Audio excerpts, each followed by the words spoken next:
Я забыл, что хотел сказать, и не помню, почему я здесь. Мозгов ведь нет.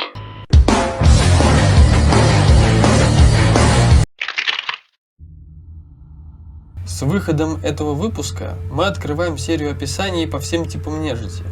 Данные выпуски будут формировать и описывать классический образ всех возможных типов нежити, кратко и доступно донося их значения, свойства и взаимодействие. Выпуски будут выходить в соответствии с тир-листом, сделанный в проекте Долины Нежити. Темного времени суток. Вы попали в Долину Нежити, и перед вами открылся первый выпуск описания типизации нежити.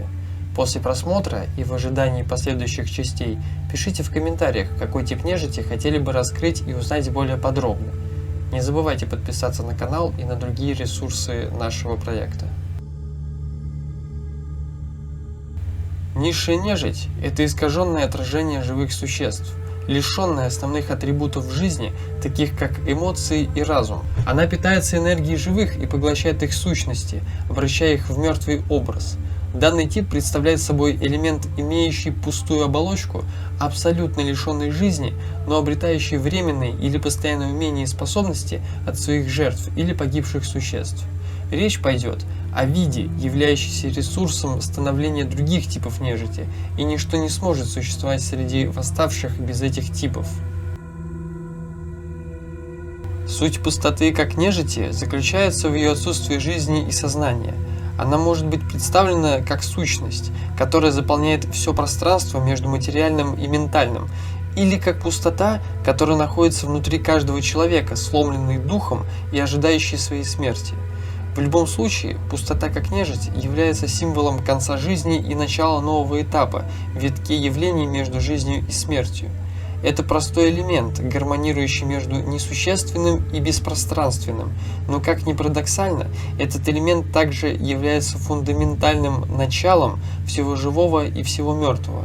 Свойства и параметры пустоты, как нежити, могут варьироваться в зависимости от конкретной культуры или религии, как живых обитателей долины, так и восставших. В некоторых верованиях пустота может быть представлена как место, где души умерших ожидают своего суда, в то время как в других она может быть представлена как место, где души умерших просто исчезают, растворяясь в безвременье. Пустота в рамках типа нежити не является пространственным явлением, а скорее описывает духовно-ментальное состояние некогда живущего живого существа, находящееся на грани расставания жизни, предаваясь в объятия смерти. Чума некромантии является одним из самых мощных инструментов для преобразования нежити.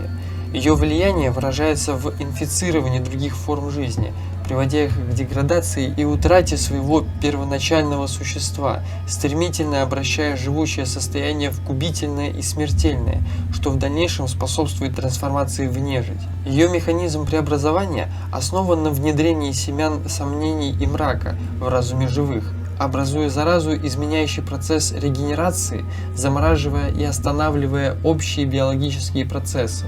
В отличие от всех болезней и вирусов, существующих в долине, чума некромантии имеет огромный спектр последствий и итоговых трансформаций. Также выявить данную хворь очень трудно. Как бы ни старались искусные фельдшеры, лекари и лечащие маги, определить данное явление и его степень тяжести развития очень проблематично. Чума некромантии способна из любого живого организма создать любой низший тип нежити, и лишь иногда может получиться что-то действительно смертоносное. Порой последствия могут оказаться крайне непредсказуемы за счет разрушительной силы, которая проникает в самые глубины сущности других видов нежити, превращая их как в рабов бездушной тирании, так и всадников этой тирании. Пустота и чума некромантии не единственные смертоносные простейшие сущности в долине мертвых, что противопоставлены друг другу и имеющие возможные взаимосвязи. Существует также субстанция, постепенно пожирающая живое, словно зыбучий песок. Хищная и зябкая форма существует во всех плоскостях разных мест, от влажных щелей, руин и пещер до сухих лесных чащ. Хоть ионтоплазмиды напоминают в какой-то степени хищную слизь и, может, действительно ею и являются, но в рамках типа нежити эта субстанция имеет немалую роль в формировании мертвых представителей. Это инкубатор, отделяющий ненужные эмоциональные невзгоды, заставляя прекратить сопротивляться перед явлением смерти. Разум жертвы трепещет во время слияния попавшей в ловушку, продолжая бороться, желая победить ментальное влияние онтоплазмида. Однако физическая борьба с пустым разумом против мощного силового влечения не способна привести к победному исходу, так как вязкость слизи будет усиливаться, адаптируясь под оборону попавшей жертвы. Переживав и переварив все, что когда-то могло напоминать о живом существе, онтоплазмиды могут после себя оставить как обглоданный скелет в тряпье, так и полусгнивший труп, готовый для преображения восставшего мертвеца. Эктоплазма – это вещество, которое способно выделять духов или проявляющее свойства физических вещей сверхъестественным образом, помогая совершать жуткие, потусторонние подвиги или действия. Эктоплазму используют в качестве жуткого способа общения с призраками и духами против их воли.